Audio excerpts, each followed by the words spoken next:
all the panelists. We have renowned panelists, and we have Dr. Hawk as a special guest. I would like to all of you in this session from the CCDB, core heart of the CCDB and the climate change program. In the very beginning, I would like to inform you that CCDB has been working in Bangladesh since 1973, and continuously we are contributing to the development of Bangladesh from then, from disaster risk reduction, poverty reduction, and livelihood promotion, food security, and finally observing the devastating disasters in last few decades. CCDB entered into the mainstream climate change and development program. Part of that, CCDB was always a learning organization.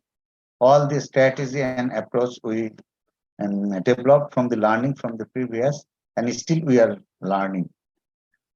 Then we started the climate change program for a resilience community building, to develop a resilience community building, and that was there was a very interesting learning from us when we started community to address climate change. Then we found a lot of issues need to be addressed, and we have developed a advisory body committee, how they can help us. And you would be happy to know that almost all the renowned climate experts of Bangladesh and some others from the abroad are helping us as an advisory body to develop the program. And finally, we inaugurated the first integrated learning center, which is called Climate Center at Gazipur, which is now we are trying to develop as a regional knowledge hub where people can learn in an interactive way for their climate solution. A lot of technology is being demonstrated over there so that people can learn from that climate center. Now we are implementing a lot of technology at community level also. This is something a huge changes that can make at the community level for adaptation and mitigation.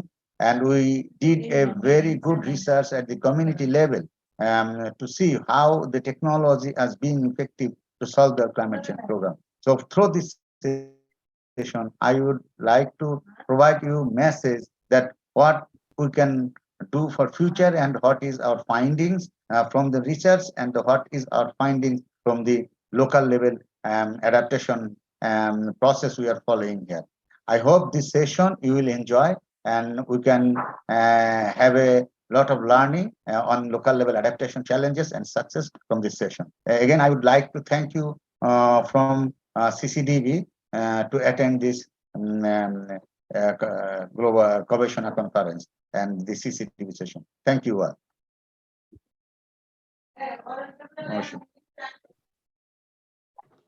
Thank you, Farzbhai. With this note, I welcome and kindly request Dr. Salimul Haq for his opening remark and setting the tone of today's session on the climate change adaptation technologies. Sir, over to you. Thank you very much, Moshumi, and good afternoon from Dhaka, Bangladesh to our audience. I'm very pleased to announce that we have just started the third annual Global Gobeshona Conference, the opening session, which are stories of locally led adaptation leaders from Bangladesh, which we shared. It's just been recorded and will be uploaded for those of you who might want to watch it, the recording. But one of the messages that we came out with from the very beginning, which I hope will be reinforced in this session, is that many things are happening in Bangladesh on locally led adaptation. Many actors are there in the NGO sector, in the government sector, in the research sector.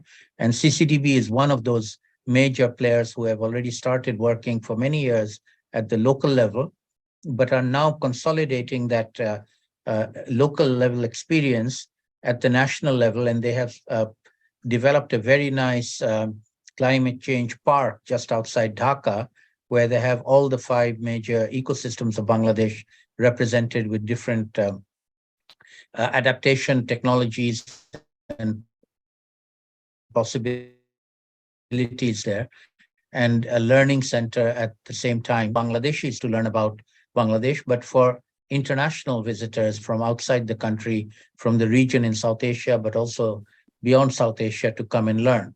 And one of the outcomes we hope to achieve from this 3rd conference, for those of us who are based in Bangladesh, we hope to do a follow-up on promoting South-South peer-to-peer learning by inviting people from outside Bangladesh who wish to come and share the experience and learn from Bangladesh in terms of the adaptation activities, locally led adaptation technologies.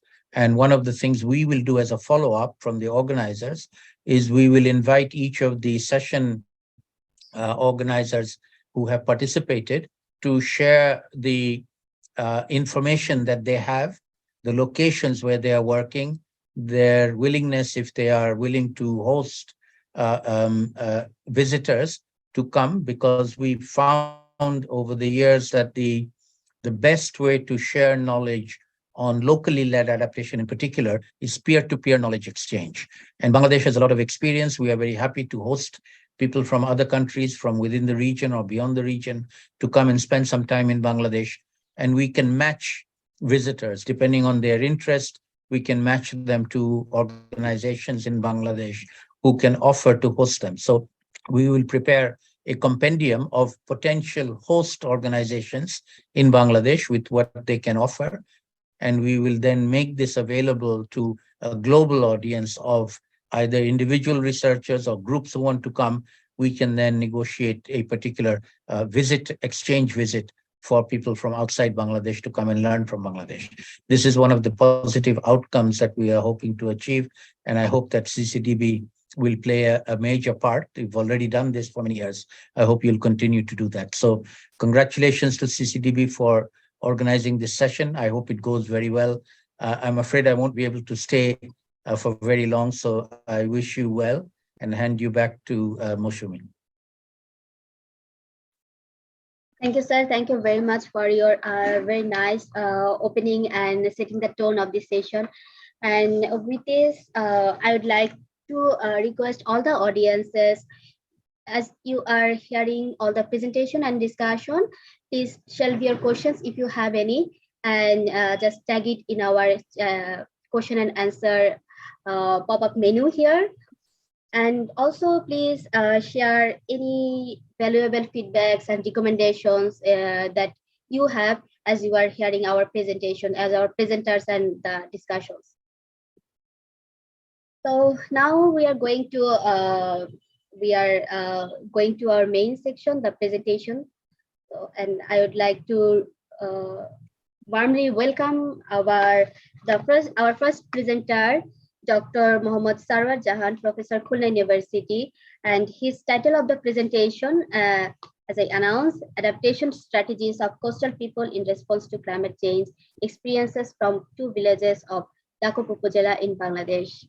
Now the platform is over to you, Dr. Sarwar Jahan. Yeah, thank you. Am I visible? Yeah, we can see the screen, but can you go to full screen? Yeah.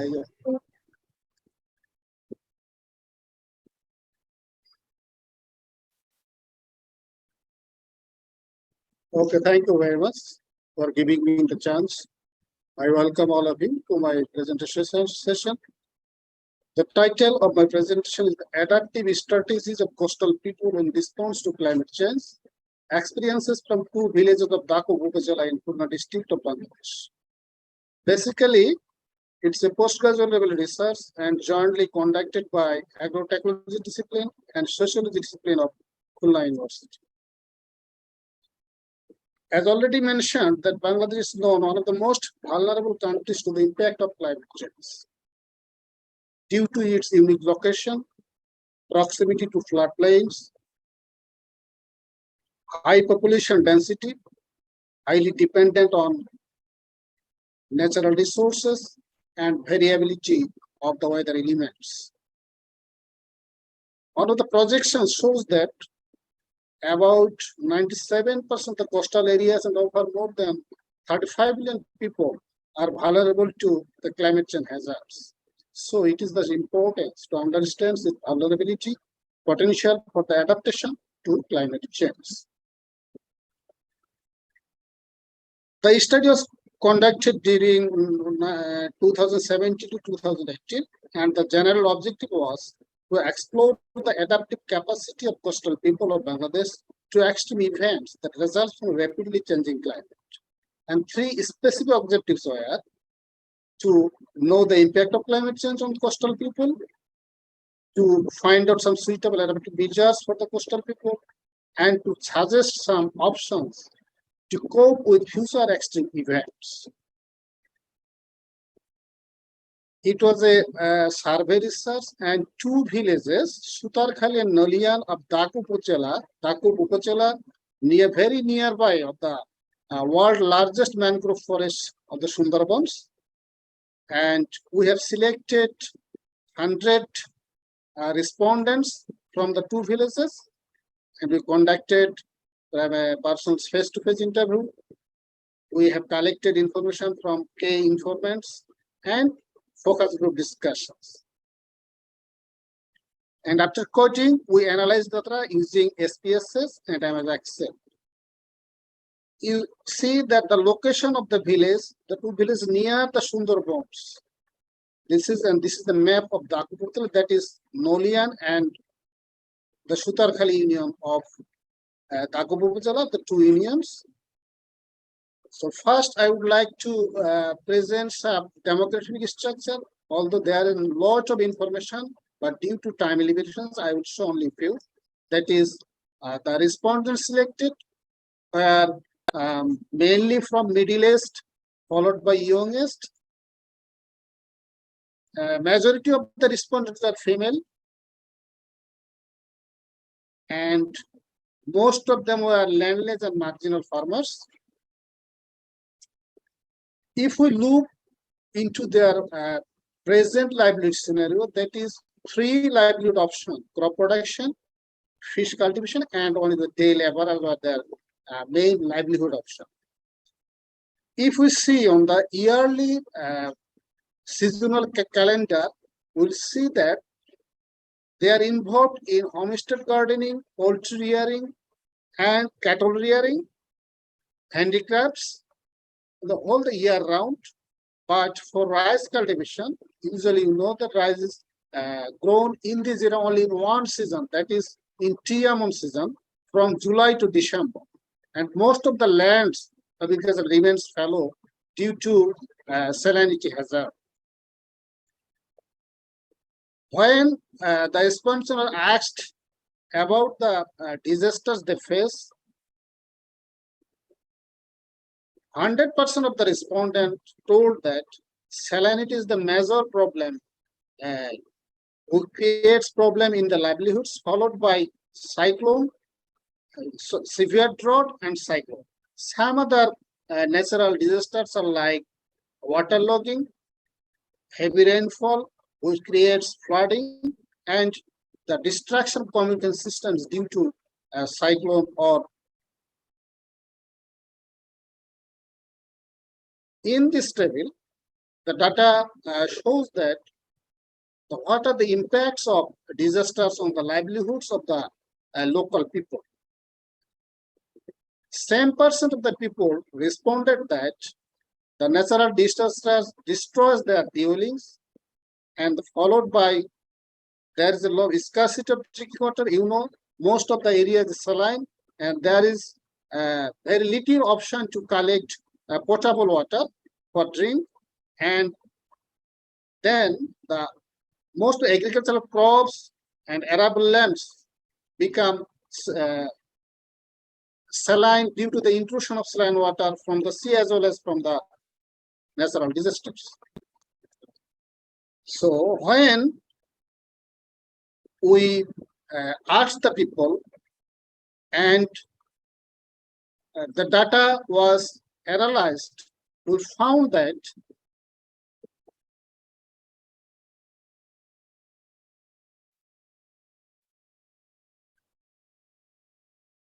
the most severe disaster that create problems on the livelihood of the coastal people is salinity, and sometimes high temperature and drought, then followed by the flooding due to water stagnation and also riverbank erosion.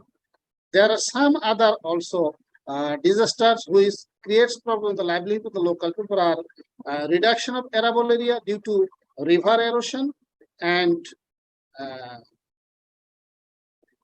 then women and children are more vulnerable to the climate change attack.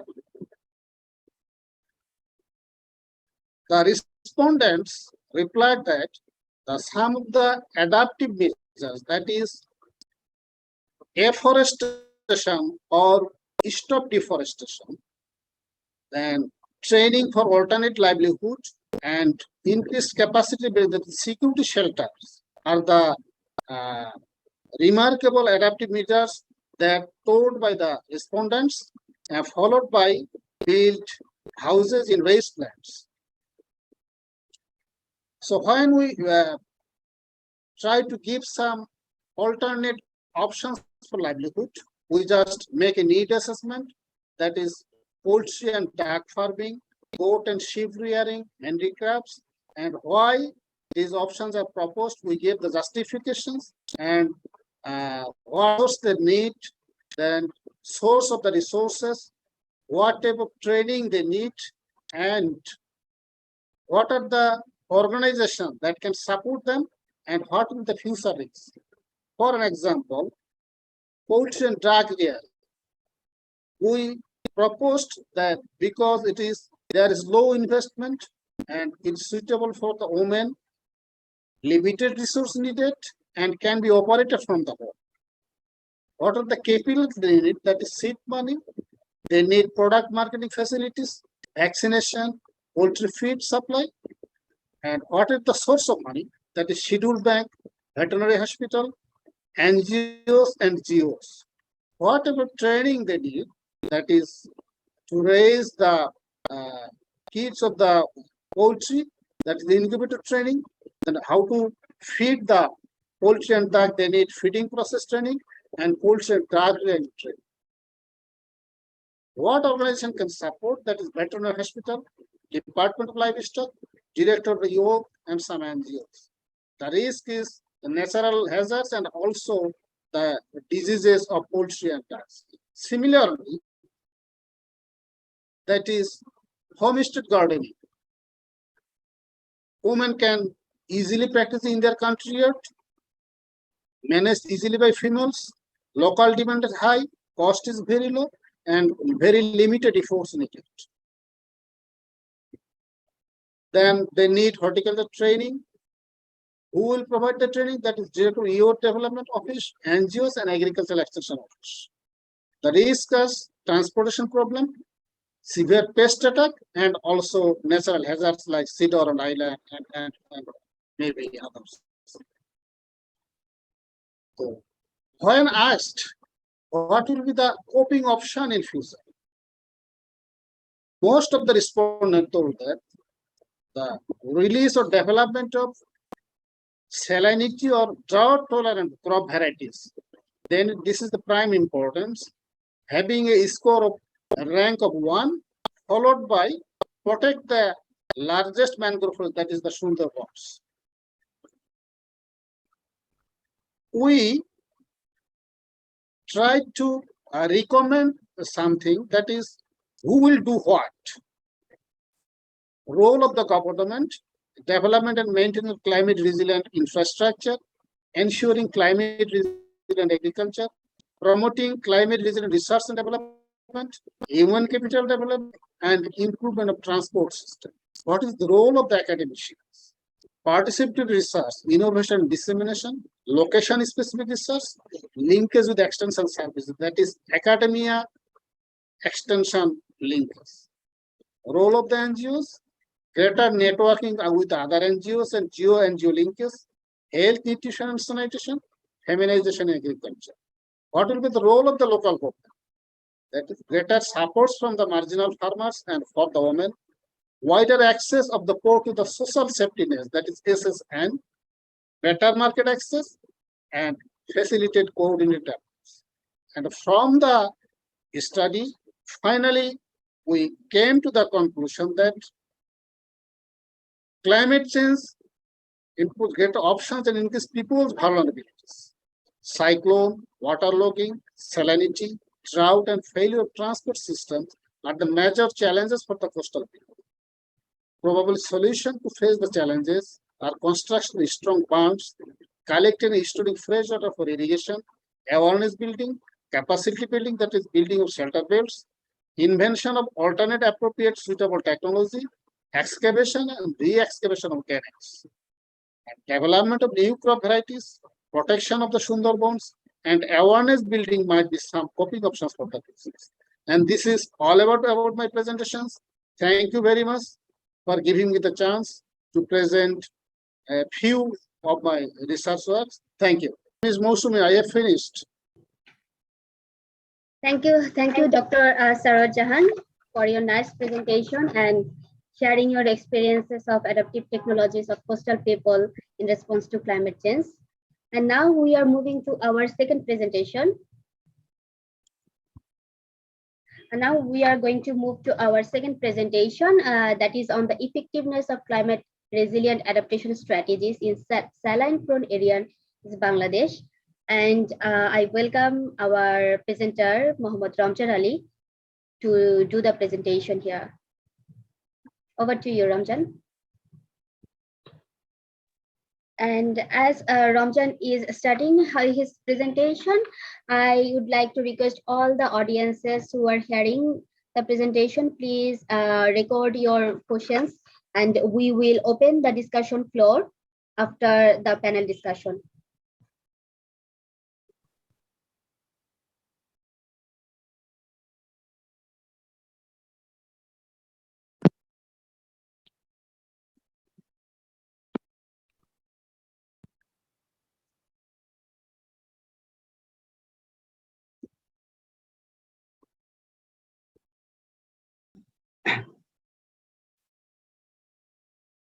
Here is the outline of my presentation. First of all, background of my study and the statement of the research problem, then objectives, then conceptual framework of the study, then study area, population sizes sample, methodology, result and discussion, and finally the conclusion and recommendation.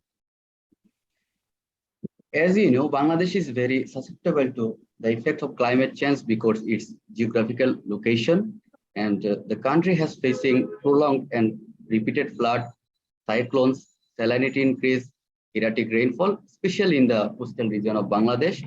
And these natural hazards disrupted the agricultural sector of the coastal region largely. And for this, under this situation, adaptation is the best possible choice to manage the climate change impact.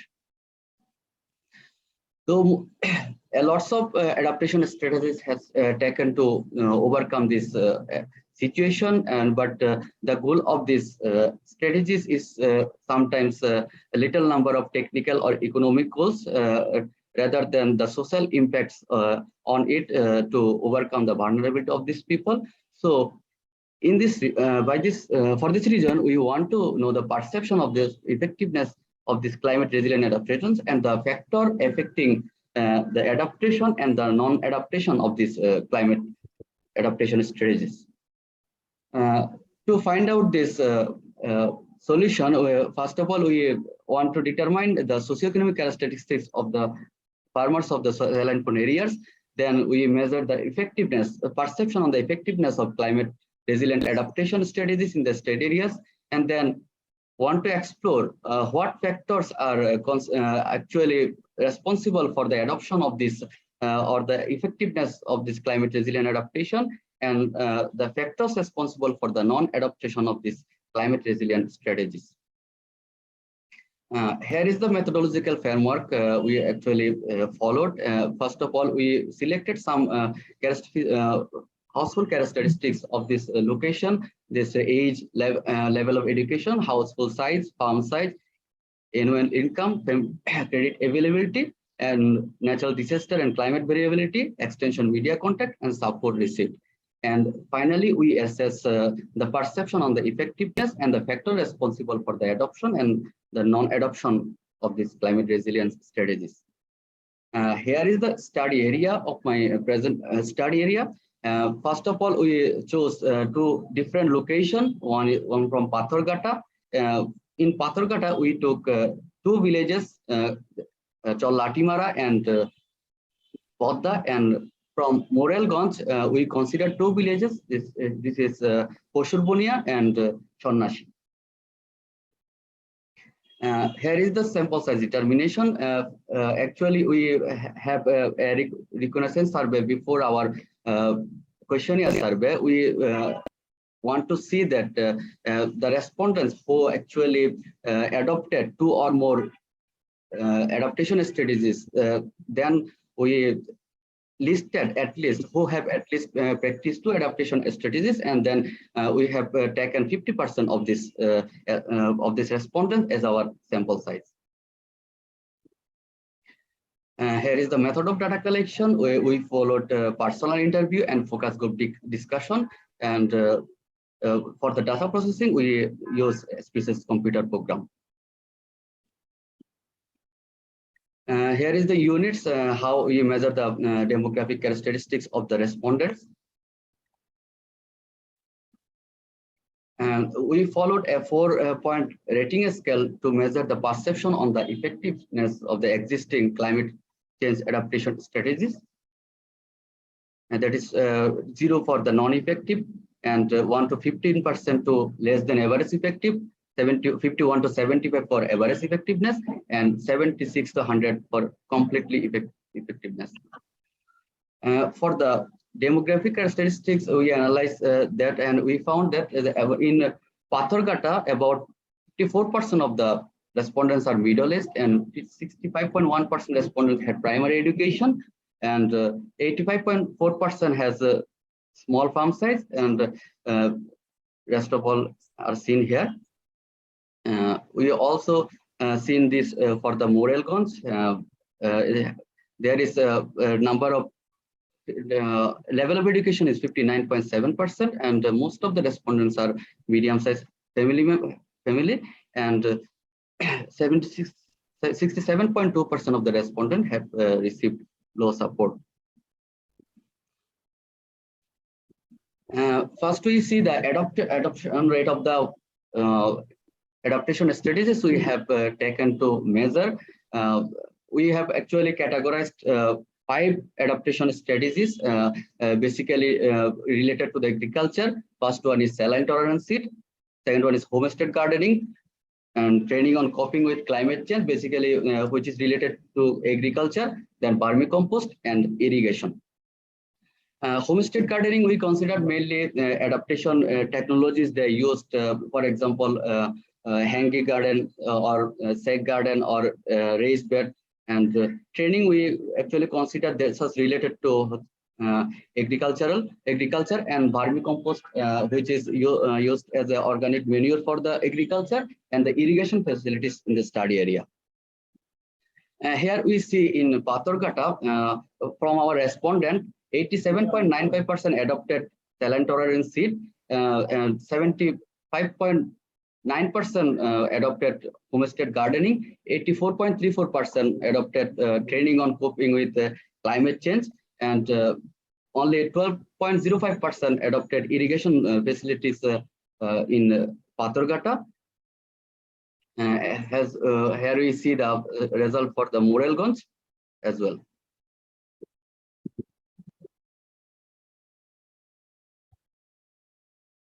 Then the effectiveness, actually the respondent perception on the effectiveness. Here we see in Patharghata, people mentioned that 67.67% respondent mentioned that they have taken these adaptation strategies are effective less than average in Patharghata, but in Moralganj, 55.22% respondent mentioned that the adaptation strategies are less than average effective.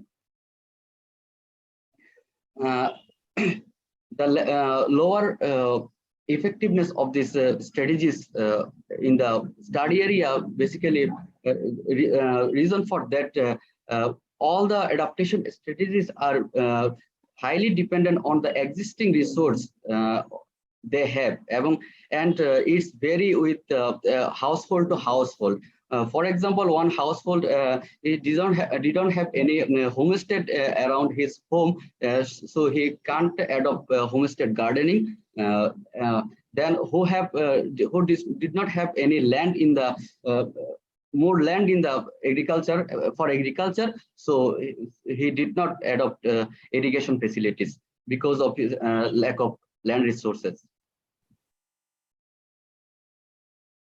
Here we see the regression analysis or the relationship between the factor we consider and the effectiveness. Here we find the level of education and the effectiveness, perception on the effectiveness of climate adaptation studies have a significant relationship, and then extension media contact has a significant relationship with the perception on the effectiveness, and the support received from the government and NGO has the significant relationship between the perception on effectiveness and support they received.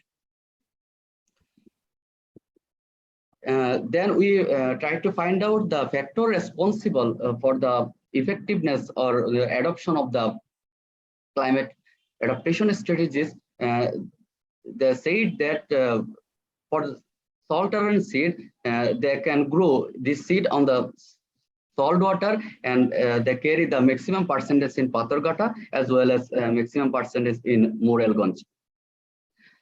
And for homestead gardening, they said that these products meets their vegetable demand in the respondents of the Patharghata as well as in Moralganj. They said that they can grow vegetables in the homestead gardening in raised bed or sack garden during waterlogging situation. For training on coping with climate change related to the agriculture, they said they mentioned that in Patharghata, this training increased their capacity in terms of agriculture technologies, and in Moralganj, they also said that this training on coping with climate change increased their capacity in terms of different strategies taken to the better production for the agriculture. For vermicompost, they said the 35.82% in Moralganj respondent mentioned that they do need to buy chemical fertilizer. They can use this organic manure in their crop field, and this also increase the fertility of the land. And irrigation facilities, we have found a little adoption in the both study area because of they have little amount of agricultural land. Who have larger amount of land, they actually use canals or dig canal for storing rainwater, but who didn't have any sufficient land for agriculture, so they can't use additional land for excavation of canals, so they can't adopt these facilities. Then we see the factor responsible for the non-adoption of the climate resilient adaptation strategies. They said that in both in Patharghata and Moralganj, they did not get sufficient support. Some of the respondents said that they don't know about the strategies taken for their livelihood. Or in homestead gardening, most of the respondents we examined, they said that they can get time because there is a little production which is basically meets their household consumption or vegetable demands. So they are basically attached with the other livelihood activities. So they mentioned that they can't get time for homestead gardening. For training on coping with climate change, 14.46% respondent that said that they didn't get training on any adaptation strategies. If they get, the will adopt these strategies. For vermicompost, 34.94% respondent said that they don't get training about it. And for irrigation, 87.95% respondent, and which is very concerning, said that they do not have irrigation facilities. As I mentioned earlier, that is for they they didn't have sufficient land for excavating any canals for restoring the rainwater. Finally, we reached the conclusion in my study. We said that climate change hazards severely affect our livelihood option and increase people vulnerabilities. Cyclones, tidal surges, water logging, salinity intrusion, and riverbank erosion are the major challenges in the coastal area. And we also that the selected adaptation studies found that relatively less effective for the respondent because if we apply this effectiveness for the whole respondent, we actually find the least effective. But when we consider each household, this effectiveness is quite higher because actually it depends on the resources each household have. And we also found that the extension media contact has a significant relationship with the effectiveness. And finally, we recommended to identify responsible factor for the effectiveness of each strategy for the coastal people. Then we identify which factor is more specifically responsible for the adoption or non-adoption or the effectiveness of this adaptation strategies. Thank you everyone. Thank you very much, Ranjan, for sharing the experiences of the field with us, with the all audiences. Now we want to start our panel discussion with our renowned panelists for today's session. And I welcome Dr. M. Asaduzzaman Sarkar to open your camera, if you please. And I also I'd like to also welcome Dr. J.K. Mostafizur Rahman.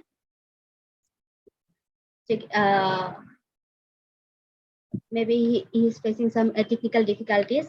As we are having Dr. Mostafizur Rahman, I'd like to first go to Dr. Sarkar about our panel topic of discussion today.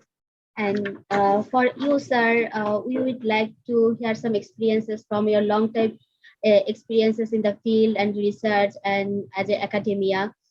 The gap of transferring technologies from the national level to the local level to the community. And being a professor, you have been working so long with the farmers, with the community so directly. And according to you, how the research can be translated into actions for the betterment of community, for promoting community resilience to climate change?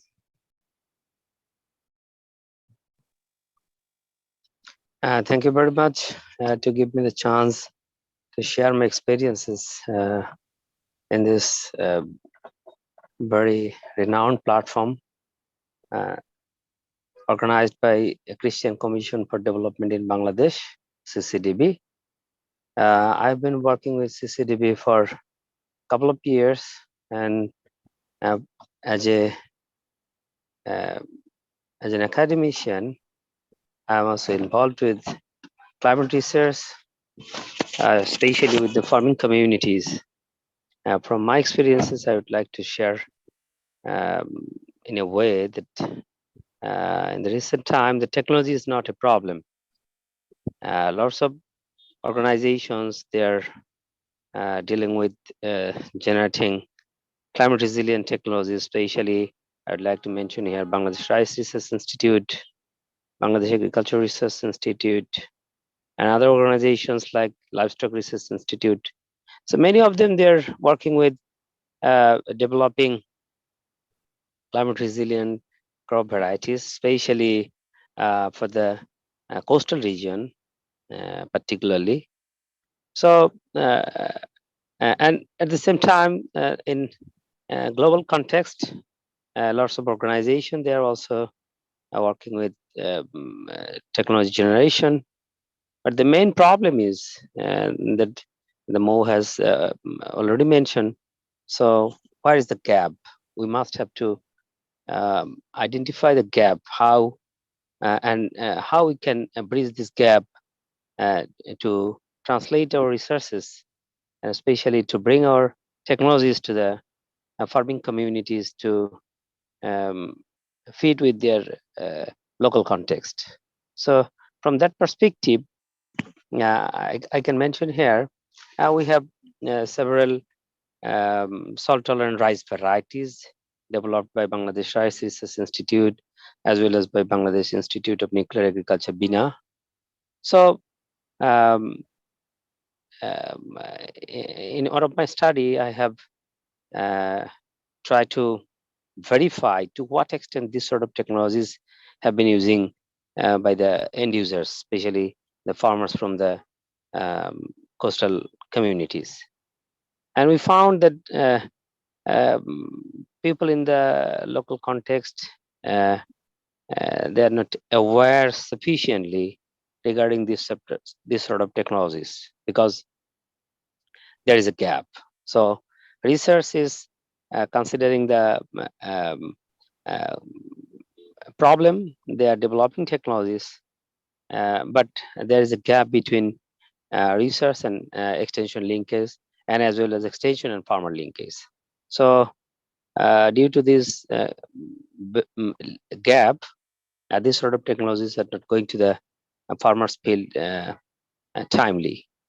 In other context, some cases, the extension people, they are trying to bring this sort of salt-tolerant rice varieties to the coastal communities, but unfortunately,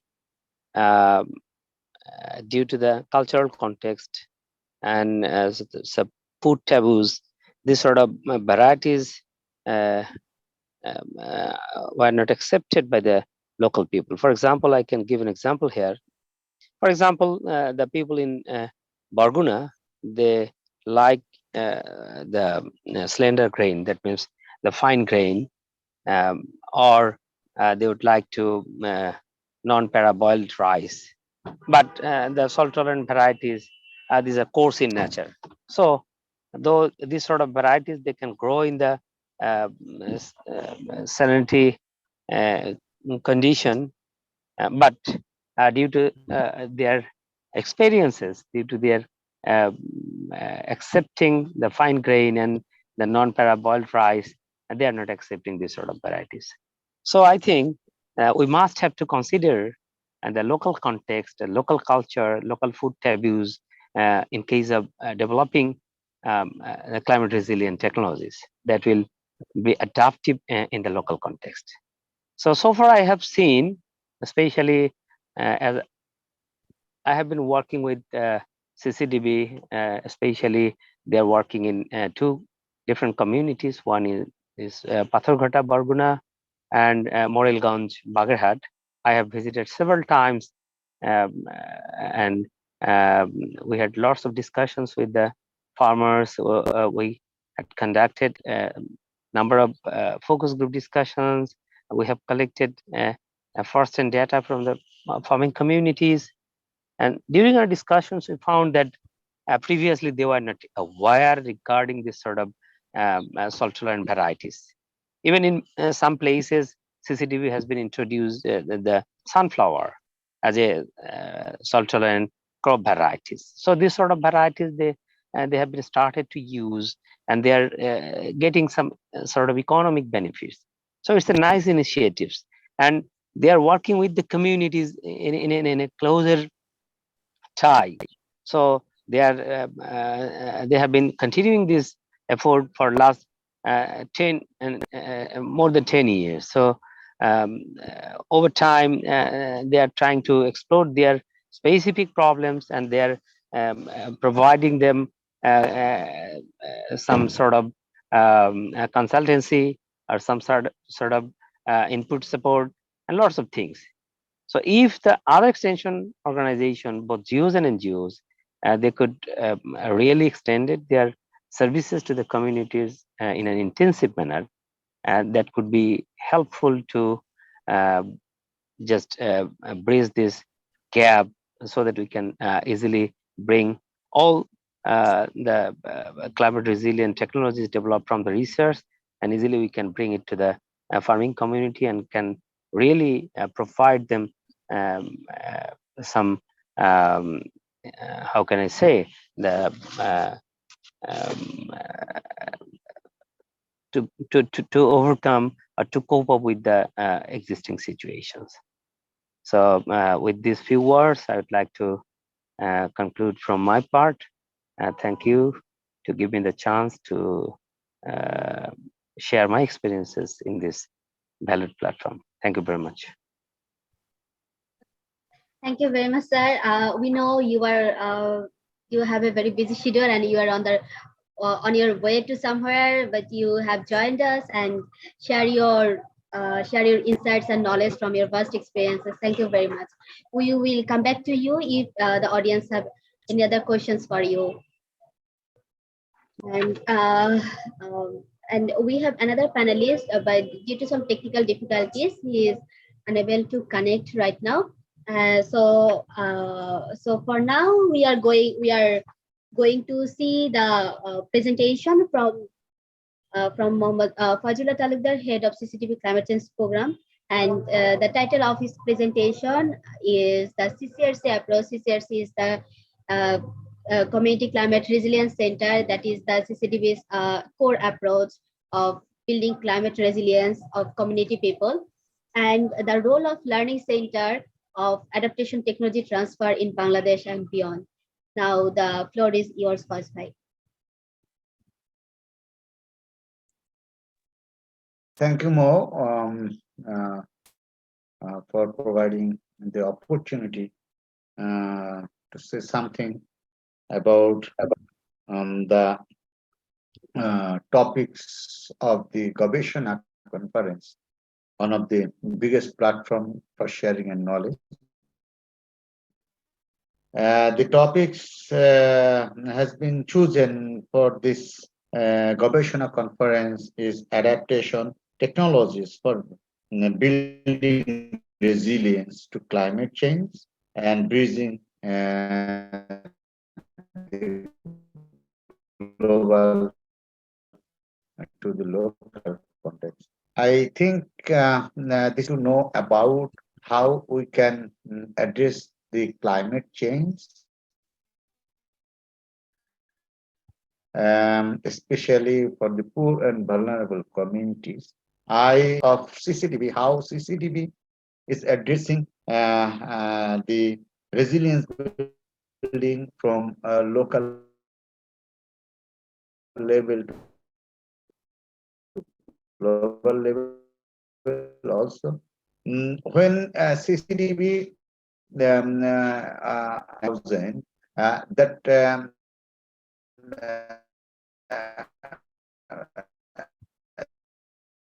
CCDB was used to provide for the all disasters in Bangladesh, and observing the devastating disaster, observing this condition, CCDB decided that only addressing relief and rehabilitation will not make the community resilience. Rather, we need to address climate change, and the climate change need to be more strategic and with a long-term goal, and that would not be limited to the disaster only. Therefore, all the slow and set and the governance policy and the adaptation policy need to be enhanced of the Bangladesh, so that the people can be resilient and they can have their own dignity and own life, better life.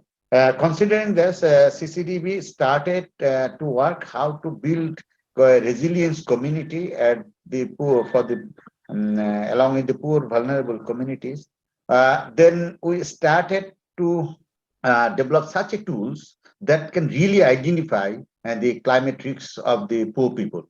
Then we started a 3 years research along with our donors, and this is not only Bangladesh but also Indonesia, in Africa, Ethiopia, Guatemala, and so how we can develop such a unique tools that can really quantify the risks of the climate vulnerable peoples, and we can develop some long-term strategy and approach to solve to reduce all these climate risks. Then from 2000, that took almost 3 years to develop such a tool that is called climate risk assessment tools that we are now using at the community level to identify the climate risks.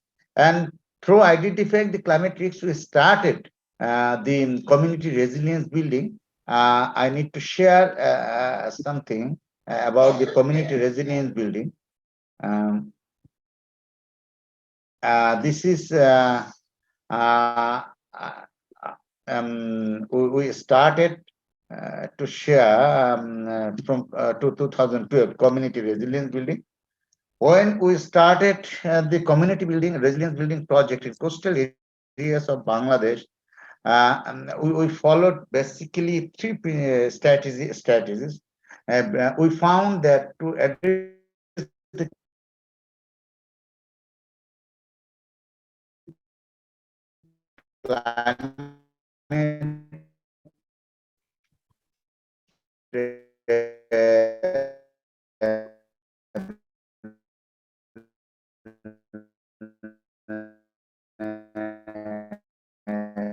impacts, we need to bring people in action again.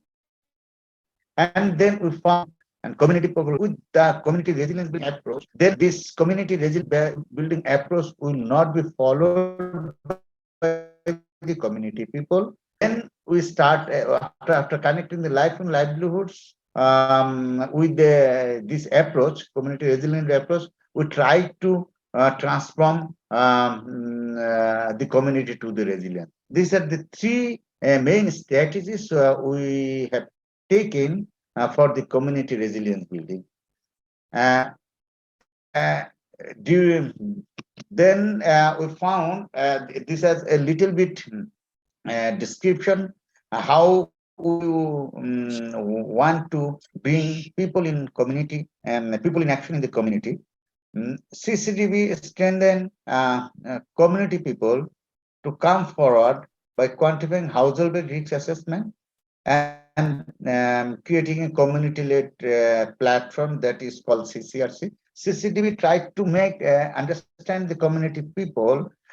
Climate change cannot be addressed individually, so you need to be formed a organization or group at the community level so that we can solve the community problem, and also you can identify the community resources and you can solve the individual problems. So that is called the bring people in action. And then we found that if we can connect life and livelihoods with this approach, therefore we have started providing knowledge and information, and we develop capacity of the community-based organization to provide shelter and emergency response.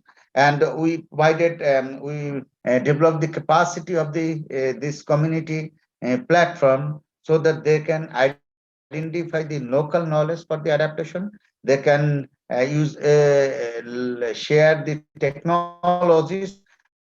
They can utilize new technologies invented by our local national resources, university and research institution, and how they can become connected solution. These are the climate adaptation, and we found that there are diversified livelihood at the community if this community people can find something and some relation of their primary livelihoods and secondary livelihoods with the climate center, so that some of this problem of the of their main occupation can be solved by the Community Climate Resilience Center, then this center and the people will be interconnected for a long time. That's how the community resilience livelihood option has been developing over there. Has been done and locally. Finally, the risk transfer and risk sharing mechanism has been a participatory risk transfer and risk sharing mechanism has been developed under the CCRC. These are the 6 pillars how we are connecting life and livelihoods for the community resilience building. And these are the how we are transforming resilience. The resilience, the 4 pillars of the transforming to resilience is the ownership, how people own the community organization, and how they address the local resources and local problems, how they are implementing along with the local government all the activities, and how the community-based organization can develop their own funding through the subscription of the community people and the local government this way. And finally, the governance, how the governance system can be developed within the community and the local government to solve all these problems. This is how this community is being transformed to the resilience building. And the another one of the biggest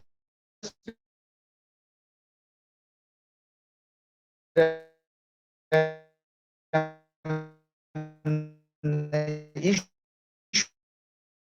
that we faced during our we tried to building program and the training program of CCDB. Then we started thinking how we can develop such a center that can provide all knowledge and all capacity on technology from a single center to develop the country resilience. That is called Climate Center. This is the Climate Center. We have started working to develop this center since 2012, and the last year, in 1st October, the Climate Center has been officially inaugurated. The goal of this Climate Center is to select climate resilience, low carbon sustainable development. The objective is and climate risk reduction through accelerate innovation, capacity development, and knowledge dissemination. This is the reason why we CCDB and development partner of CCDB started to think we need resilience building program. We found there are a lot of knowledge gap. And there are a lot of capacity gap at the community level, people and the practitioner and the visual and expert also.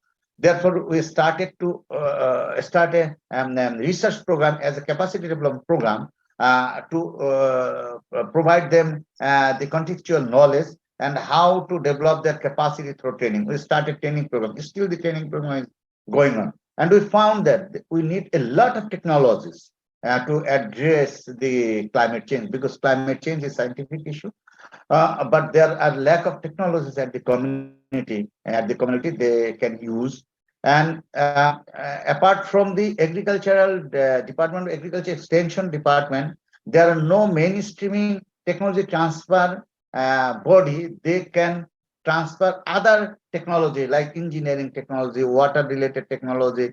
A lot of technologies, renewable technologies, a lot of technologies is needed to combat climate change, but there no mainstreaming technology transfer mechanism apart from the DAEs exists. So we need, therefore we found a lot of research and innovation is happening in the different research institutions and different universities, but those are not helping the poor people, and those are not being demonstrated and people not using them. Therefore, we found we thought we need to develop such a center where all these institutions can demonstrate their technology, and people from Bangladesh can come and get trained on those technologies, and then they can take the technology to use in their community. And we all know that the education system and training system in Bangladesh and subcontinent is not so much interactive. So the people, students, they cannot use their learning in the practical field quite efficiently. Therefore, we thought through a climate center development, through a very efficient interactive learning tools we use, so that people can understand climate change and they can figure out the problem and solution also. And we need a lot of action research for the contextual solution along with different universities and research institutions to solve the climate problem. Finally, we found that we need a single knowledge hub for the climate solution. Then that is now the climate center. The main features of the climate center is we have demonstrated 5 climate ecological zones in the climate center, and there are a lot of interactive learning tools, and we do a lot of research with our research partners, and we do advocacy through different network partners also. Mm. A lot of climate challenges and appropriate solution we are demonstrating at the climate center. We are developing a climate technology transfer platform, and this is the climate center shows the green building principle and eco-friendly landscape development. And the final feature is the renewable energy. We are demonstrating a lot of renewable energy sources, and this center is done by renewable energy. These are the features of the climate center.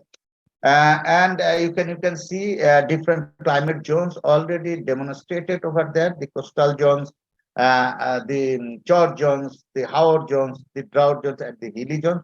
The 5 zones has been developed over there for understanding and visiting by the people. You can see a lot of research is going on with different universities. We provide exposure visit for the students. We are demonstrating interactive learning tools for children and farmers and researchers and other stakeholders also. And we provide internship and national and international students, and we do a lot of action research for climate change. This is the capacity. We have a lot of capacity development facilities over there. We provide hands-on training on adaptation solutions and mitigation solution also. We organize roundtable meeting and subcontinental climate conference over there, and any organization, they can also use these facilities. And we demonstrate a lot of adaptation and mitigation technology. More than 90 adaptation and mitigation technologies has been demonstrated over there for learning for the students, researchers, practitioners, farmers. And we experiment for low-cost technology and solution along with university research institution. A lot of research is going on, and we have demonstrated a lot of information and fact sheet for each and every technology, so that people can read it and can use it in their own life. And we disseminate the knowledge and solution through CCDB climate portal. This is one of the major features of the climate center. We have developed a online climate portal where anybody can get resources from and find their required resources and information and publication over there. And any university or any NGO, any organization, if they have some solution or publication, they can easily upload, so that people can easily get their knowledge through this platform. And we have a lot of we do a lot of networking and partnership, government and non-government organization. You will be happy to know that all the climate center has been developed with the partnership with the house building research institutions, Bangladesh Rice Research Institutions, Bangladesh Forest Research Institution, Bangabandhu Agriculture University, Bangladesh Agriculture University, and Bangladesh Council for Scientific Industrial Research, that is called BCSIR. So they are our partners to develop the climate center. Now, you know that we have another component that is called research advocacy and capacity building unit. The objectives of this unit is to generate knowledge and develop capacity of respective target group for building climate resilient society and low carbon development. The features of this unit is to explore contemporary knowledge related to climate change problem and solutions, capacity development on climate change adaptation and mitigation of practitioners, students, and researchers, accumulate all climate change in one online platform, advocacy and campaign for policy formulation, reformulation, and implementation, connect local knowledge to global actors for sustainable solutions. These are the major features of this unit.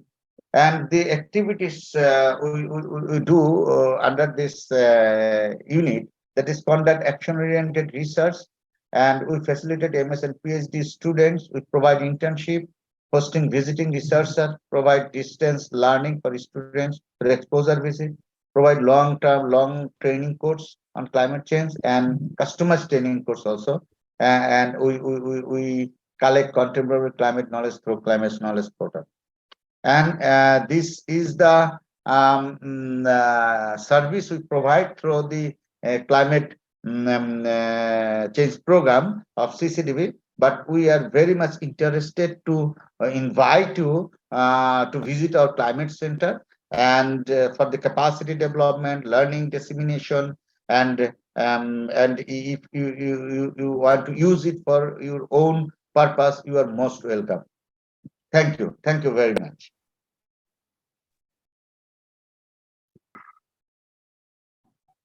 Thank you very much, Vasfai, for such an elaborate presentation on the works of CCDB to bridging the gap between the local and the global level for the betterment of community and building the community resilience. CCDB always aspires to for the betterment of community.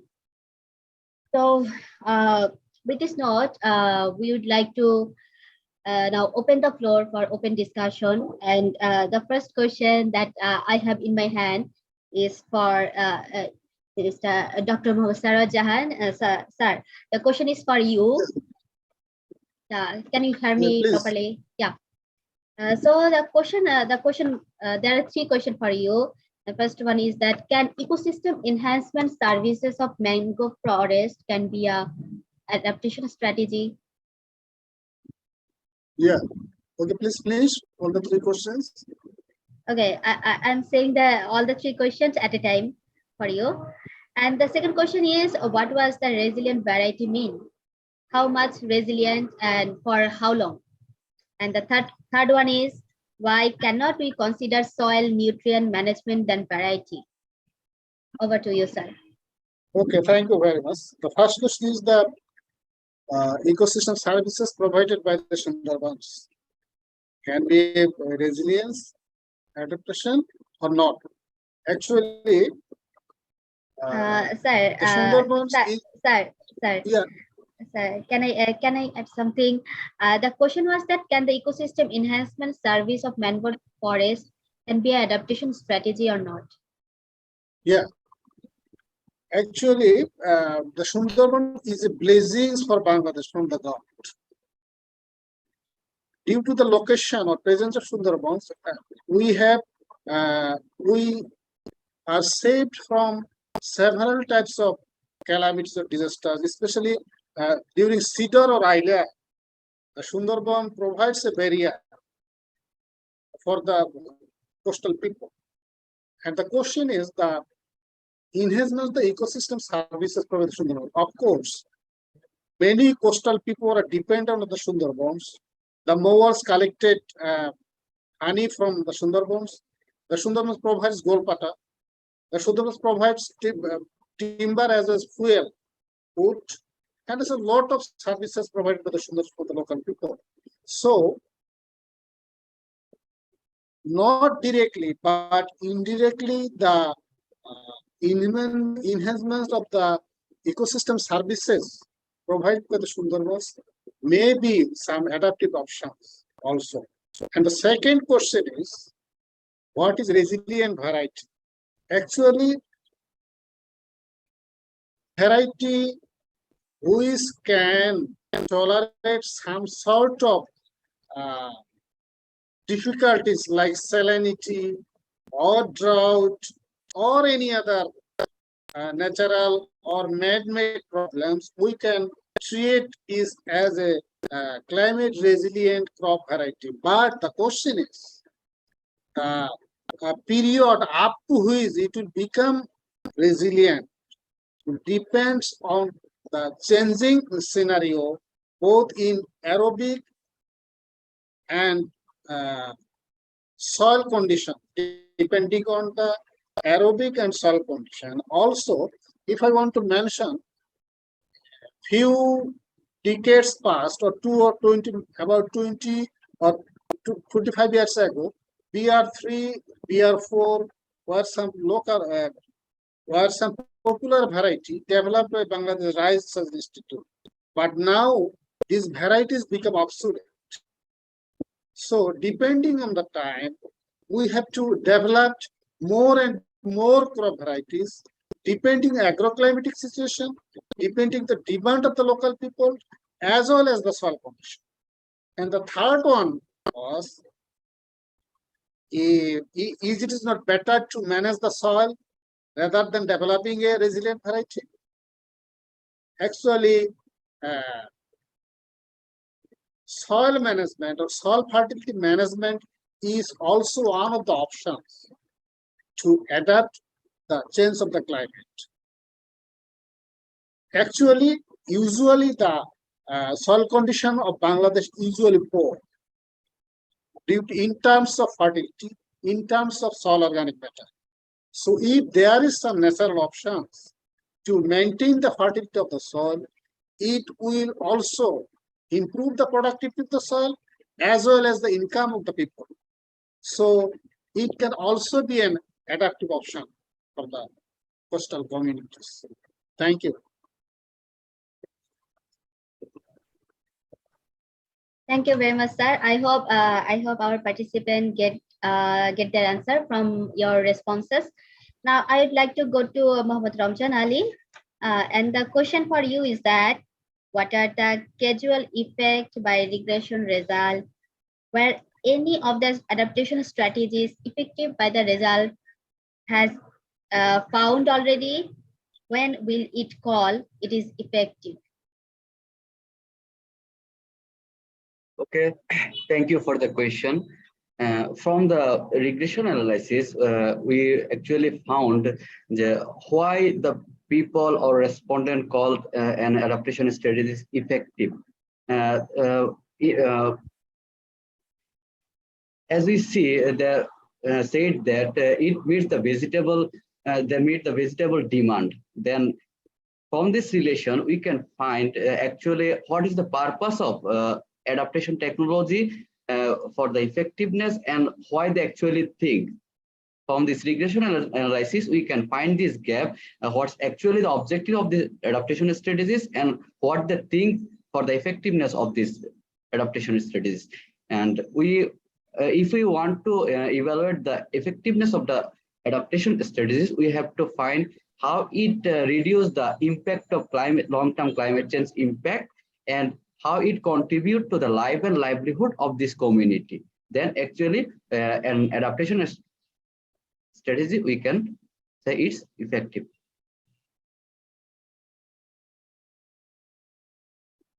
And there is another one for you. And the question is, how did you define your sample size and the method used for identifying that sample size? Okay, our objectives was the perception on the effectiveness of climate change adaptation strategies. That's why we need to list down those respondents who actually practice these adaptation strategies. Then we further categorize them who practice at least 2 adaptation strategies. Then from the list, we have taken 50% of the randomly 50% respondents from this list as our sample size. Thank you very much. And Dr. Sarah Jahan, can I ask you another question? Yeah, please. Yeah, as you are already been as I have gone through the chat and seeing many of our students have joined your session and they are very much enjoying your presentation. And from that, I have the guess that you have already long experiences working in the field. And from your experiences, what do you think? How far the adaptation measures that have been deployed by all the NGOs, by the government, how far it has been impacting our people's life and livelihoods? Thank you very much. Actually, the scenario of the coastal region of Bangladesh is changing day by day, and there is a great variability both in soil and climate.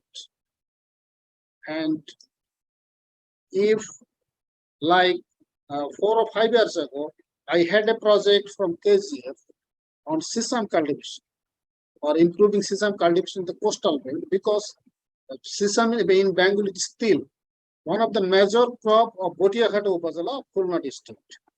But since the last 5 years, the sowing of sesame is greatly hampered due to unprecedented rainfall.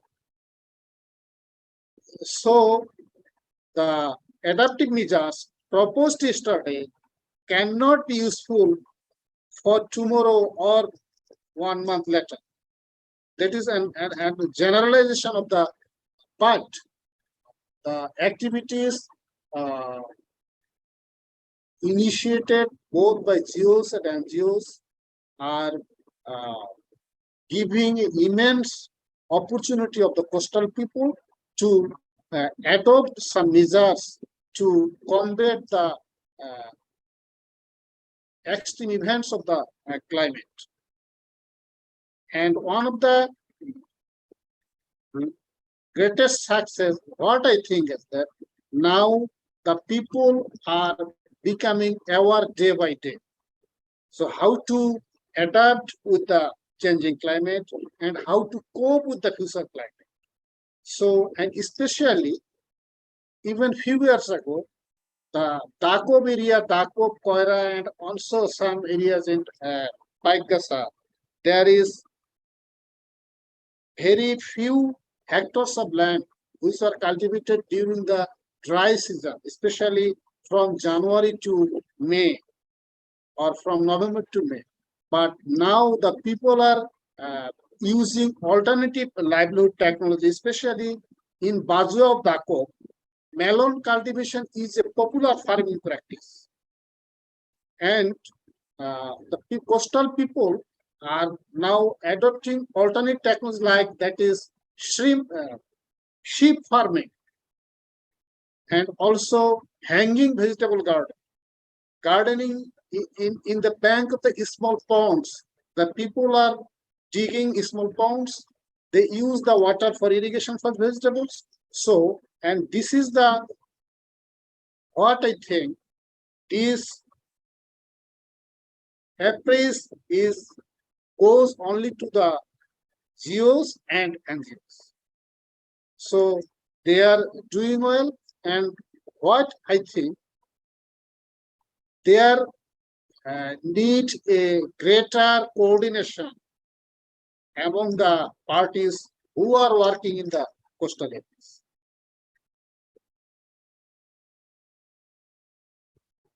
Thank you, sir. Thank you. We have learned a lot from all of you today. First, I would like to request you to conclude the session with your concluding note from CCDB.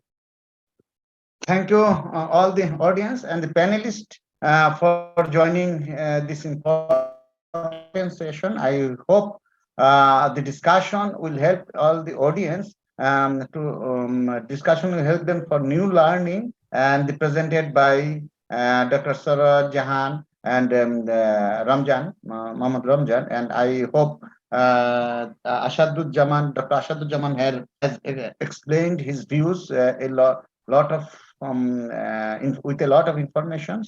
And this session, therefore, I would like to thank the panelists for their presentation also. And I would with the CCDB and the platform we are going to develop for the technology transfer platform, so that we can learn from each other and we can help each other. And through this bonding, we can develop a community resilience Bangladesh in coming future. So thank you again for your participation and the audience for the patience hearing. Thank you all.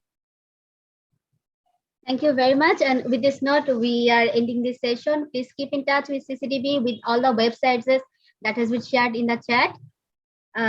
Let's hope for the best and work together for climate victims and climate actions. Thank you all.